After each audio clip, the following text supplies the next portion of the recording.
Hey, what is up, everyone? Welcome to Unfiltered with Max. I am your host, Max Jimenez. And listen, today I have a great show for you. Obviously, you know what we do here in Unfiltered with Max. We talk about how the truth gets real and no topic is off limit.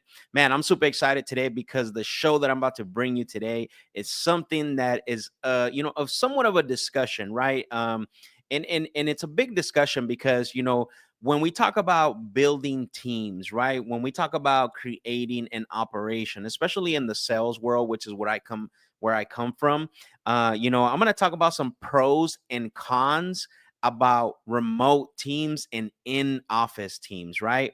And what to do and what's the best practices for you to be able to build an elite team when it comes to having potentially a remote team, because a lot of times we don't think about an elite team, a remote team being an elite team. And I can tell you that is the farthest from the truth. And that's why I'm excited today, because we're going to talk about the pros and cons about having a remote team and an in-house team. And I'm going to tell you some of the best practices. So most of you guys know that follow me for a while now have known that I have a passion, for building teams and working with sales operations and taking average sales teams to high performers, right? And one of the reasons why it's a passion of mine is because I truly genuinely care about people, right? Leadership and mentorship truly comes down to those two things. If you are someone who cares truly about mentoring people, what's going to happen is that you're going to get an opportunity to truly, help people grow, help people develop, help to mentor people, right? Now, how did I get here? Because maybe some of you are new, maybe some of you don't have not followed me, don't know what my background is, right? So, what gives me the, let's say, why am I talking about this topic? What's the authority that I am leaning into that helps me to talk about this topic, right? Well, I can tell you this, right? Not only have I spent over six figures in my self development, right? Multiple six figures in my self development and professional development. I spent 5 years in sales leadership, sales development, and sales training with the Sandler training system. It is a global.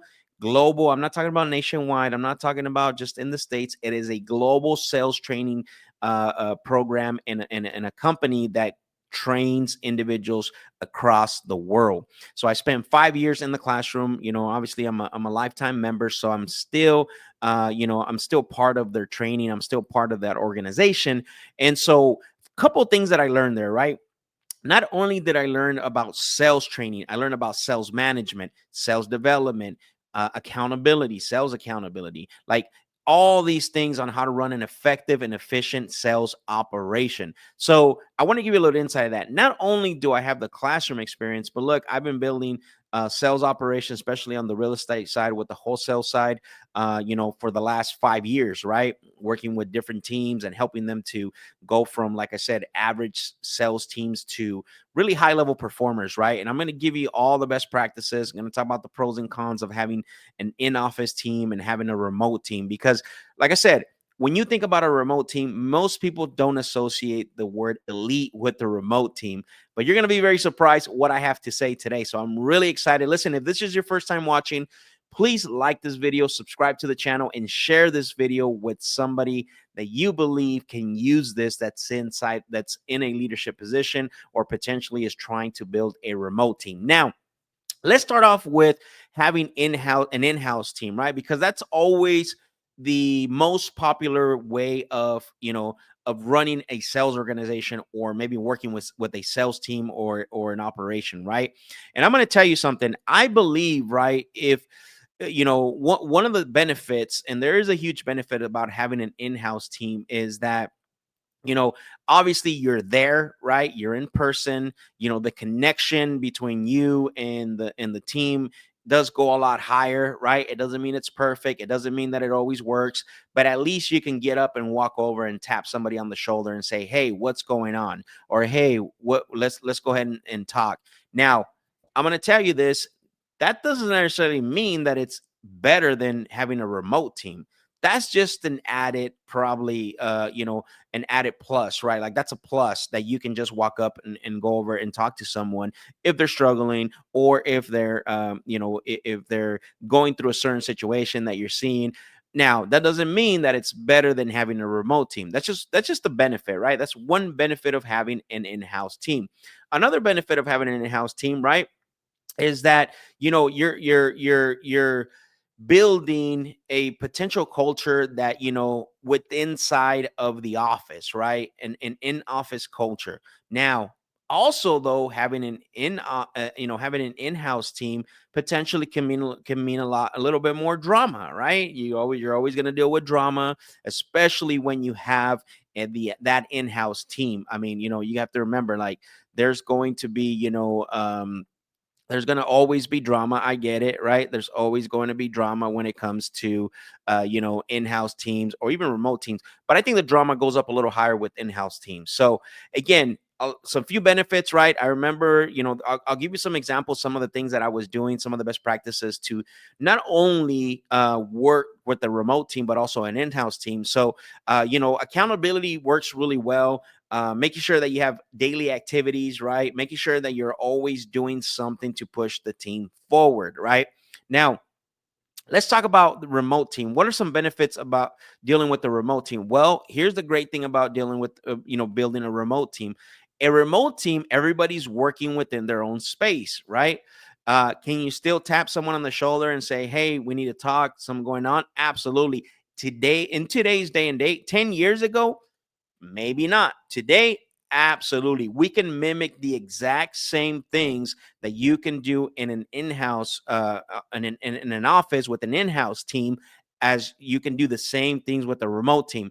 So now you got to ask yourself this question, right?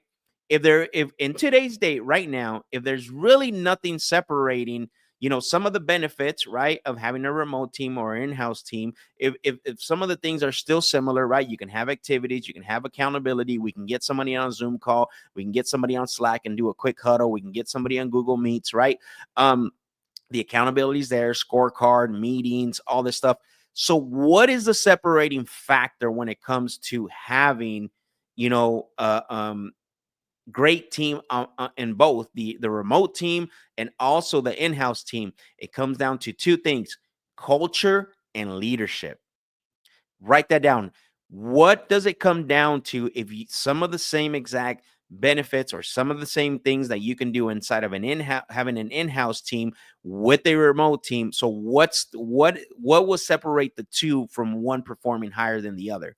Culture and leadership. Now, when I talk about culture, I'm not talking about, hey, the whole office goes Friday night at 5 p.m. They go out to, get some food, or, they go out and have drinks, or they go out and do XYZ. That's not culture, by the way. That is not culture. Those are outings. Those are team outings, right? Those are things that you do with your team, a lunch. That is not culture. So it doesn't affect having a remote team. Yes, it's great, it's nice, it's cool. You go out and have lunch, or you go out and have dinner, whatever the case may be. Awesome. But what separates it is culture and leadership. Let's talk about leadership first. Look, when you are leading teams, regardless, let's just say, you're going to lead a remote team. The most crucial part is, are you an effective leader? Are you leading the team, right? Not only are you not you have to ask yourself this question: am I leading this team? Am I being a good effective leader, right? Am I being a good effective leader, or am I being somebody that's directing this team, right? Because there's a difference between leading and directing. So you can put me up against anybody, any leader out there, right? That leads, sales teams, and that basically is in-house. I can do remote, right? And I can tell you right now that my leadership style probably beats out about 80 to 90%. I'm not saying that to be cocky. I'm not saying that to impress you. I'm just saying that to impress upon you, because I've been able to build both in-house and remote teams to a very high level. Currently, right now, where I'm building I'm working with the remote team, right? And so within that remote team, we got 3 acquisitions, we got 2 dispositions, we got a dispo admin, we got a TC. So we have about close to about 9 or 10 um, reps, right? We got close to about 9 or 10 individuals that are working within the operation. Now that's not an easy task, right? So how do we handle managing the day-to-day stuff? It comes down to leadership. What is your leadership style? Do you lead individuals? Are you there for them? Can they count on you as a leader? Can they trust you as a leader to come to you with their problems? Are you available? Is there an open door policy? Have you created clear outcome, clear goals that they can follow? Is there an accountability structure, right? All these things that I'm talking about are so important. So somebody who has an in-house team, just because they're creating culture and there's rah-rah and there's hype and there's all this yelling, and they're not an effective leader in that manner, I can tell you it's going to be a bad culture. It's not going to be a good culture, right? So culture is made up of one thing, and I'm going to tell you what it is. You're going to be very surprised. Culture in any operation, especially in sales, right? But any operation or any business, it starts with your core values. Remember that. That's where culture starts. Culture starts with your core values.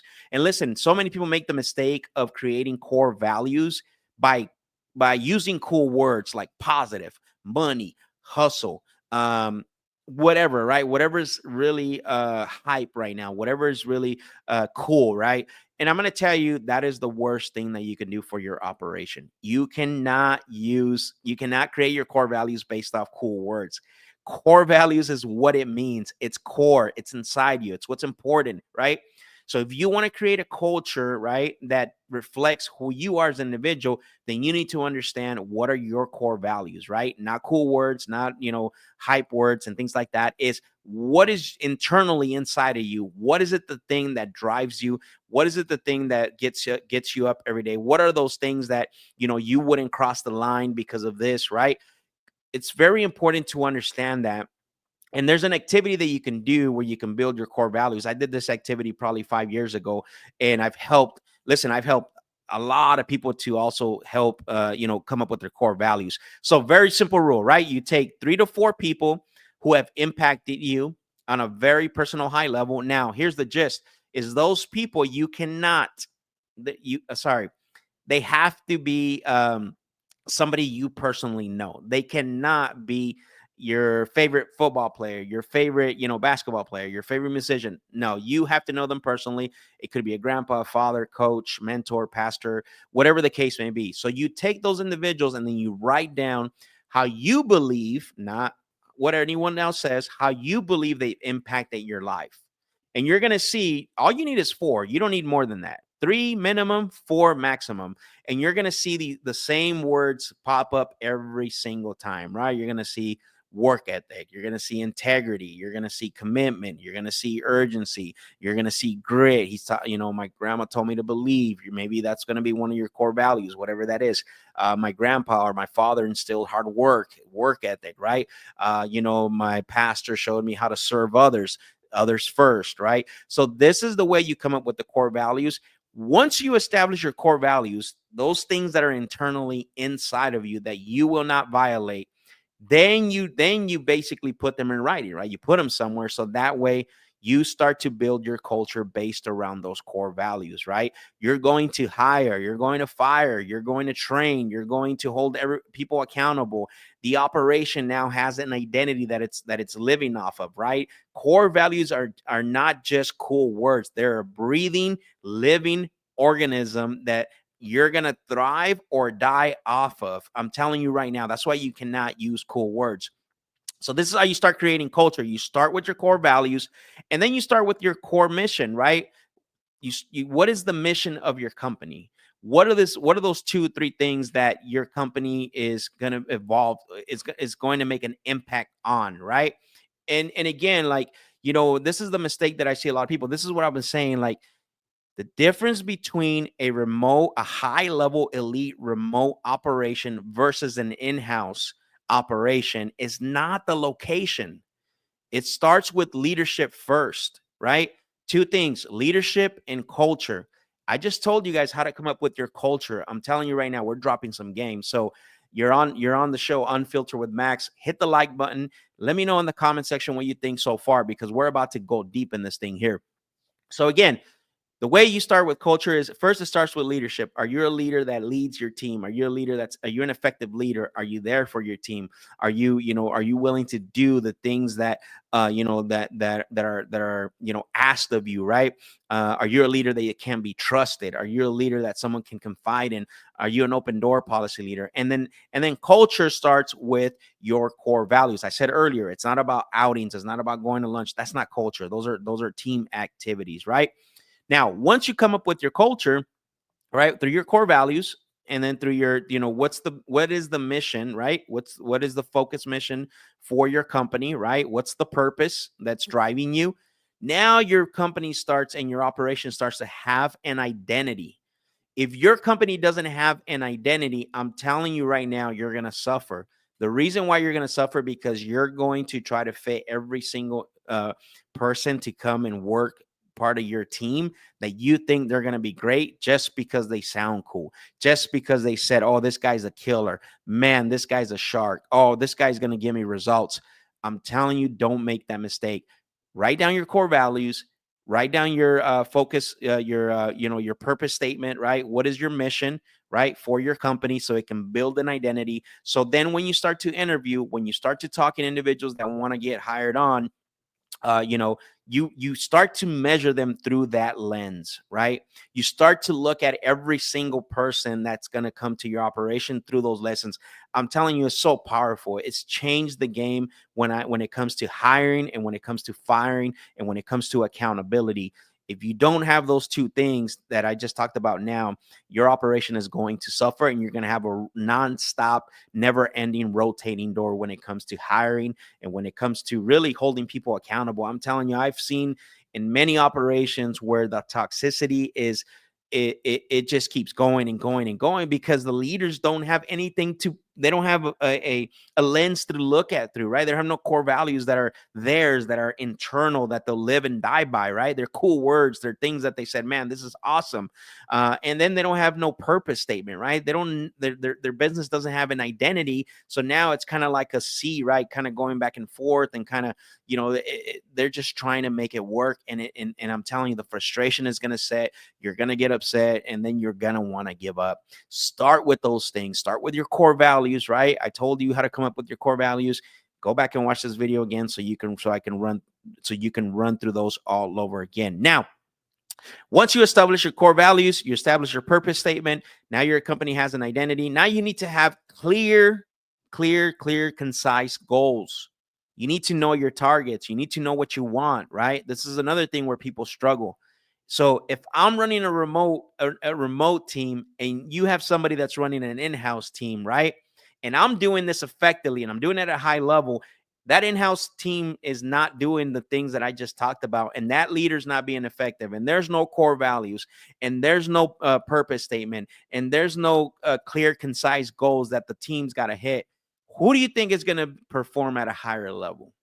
Ask yourself that question. Is it going to be the in-house team, or is it going to be my team that's remote, that we're not seeing each other, they're not in front of me, right?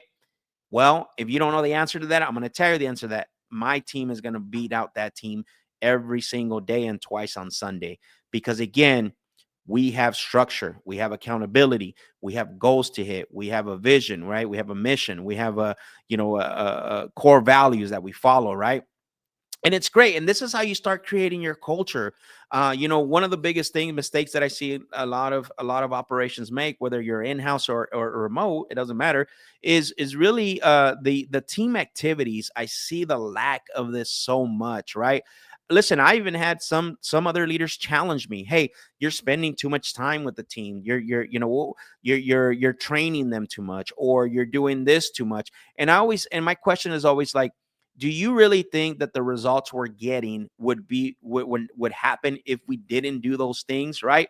A lot of leaders are scared to invest in team members. A lot of leaders are scared to invest in their teams because they think it's going to be a waste of time, it's a waste of money, that can't be farther than the truth. I heard this saying a long time ago.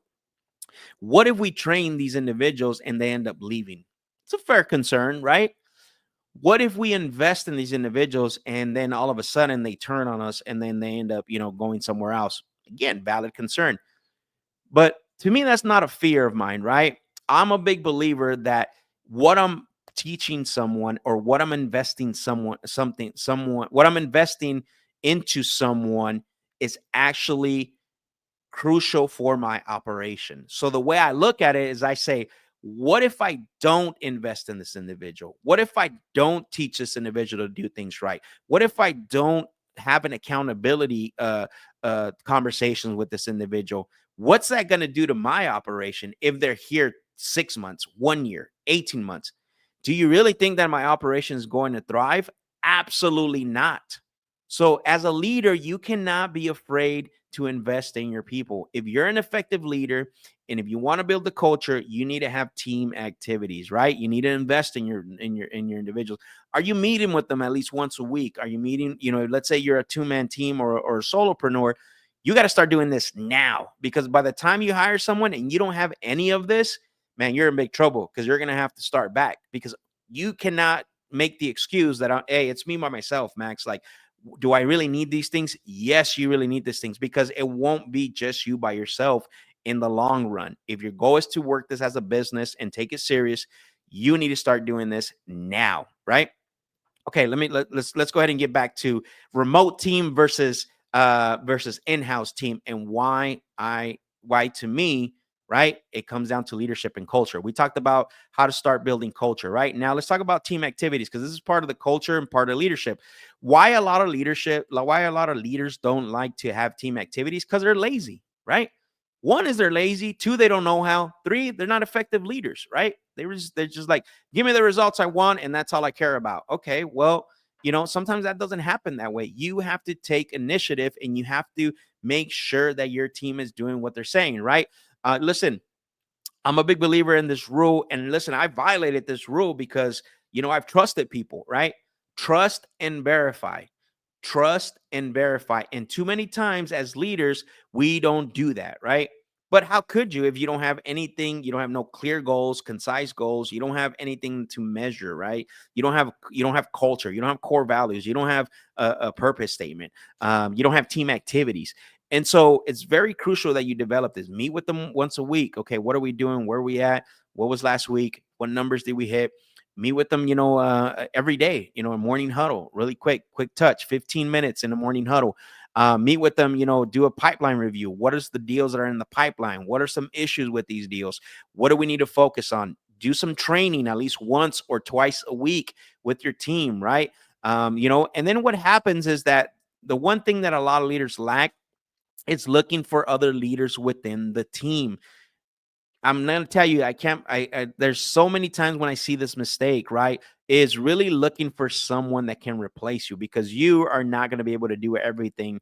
Listen, you're not gonna be able to do everything and all things. You gotta make sure that you are looking within your organization for individuals who have leadership qualities, right? And listen, don't make the mistake to make your highest performing rep a leader. That's the biggest mistake that you can make. Not necessarily because it's going to take away from production, but because not all individuals are born to be leaders, right? In order to be an effective leader or to be in a leadership position, you have to care about people. You have to mentor them. You have to put yourself last. All these things matter. And most high performers are not like that. Most high performers, they want to be first. They want all the leads. It's all about them. They want to close the deal. So don't make the mistake of making the high performer a leader or a manager just because their numbers are high. You want to find that sweet spot in the middle. So team activities. Here's what I'm going to tell you how we set ourselves apart. Right, we're about to our operation right now. Our goal is to do 2 million this year. Right, that's our goal with a remote team, mind you. I don't need not an in-house team. So think about how much we're going to keep off that 2 million. Our goal is to be about 45 to 55% profitability. Right, off that 2 million, right? Because we're remote. We don't have overhead. We don't have to worry about, a light bill. We don't have to worry about water bill. We don't have to worry about a big office, right? We're all working from our own individual workspaces, whatever that is. So again, that is a huge benefit that an in-house team doesn't have, because you got to lease the office or buy an office. You got to pay the bills. You got to pay the lights. You got to pay. Now, look, you could say, okay, well, you have, your own bills where you're at, right? Yeah, of course, but it's not going to be as much as that, right? The overhead is usually what kills a lot of the operations, right? So again, how do we build a high level remote team? Is again leadership, effective leadership, right? I explained that already. A culture that's undeniable, right? Built through your core values, through your purpose statement, through team activities, accountability, clear, concise goals, all this effective leadership, everything, right? And so as you build on that, look, right now it doesn't even feel like we're remote, right? We're meeting every single day, we're handling problems, we're jumping on the phones, we're jumping on huddles through Slack, we're having our team meetings, and look, we are running at a very high level right now. The one thing that's going to happen, the difference between what I'm doing and what somebody in-house that's not doing the exact things that I'm doing, is everybody knows what needs to happen. Nothing is hidden, right? The numbers, the dollar amount, everything that we're doing. So this is elevating everyone. And here's the thing, is what's great about having all those things that I just talked about, to have a high performing team, is you know who's struggling right away. You know who's going to make it. You know who's not going to make it. You know who's going to be in effect. Think about that. If you had it, this is what's so powerful about doing all these things and establishing these things. No matter if you're remote, no matter if you have an in-house team, I'm telling you, I don't care how much you think that just because you're in the office and you're yelling all day and you're rah-rah and you're doing this, if you're not doing the things that I'm talking about, you're never going to be a remote team, a high-level remote team like the one we're building.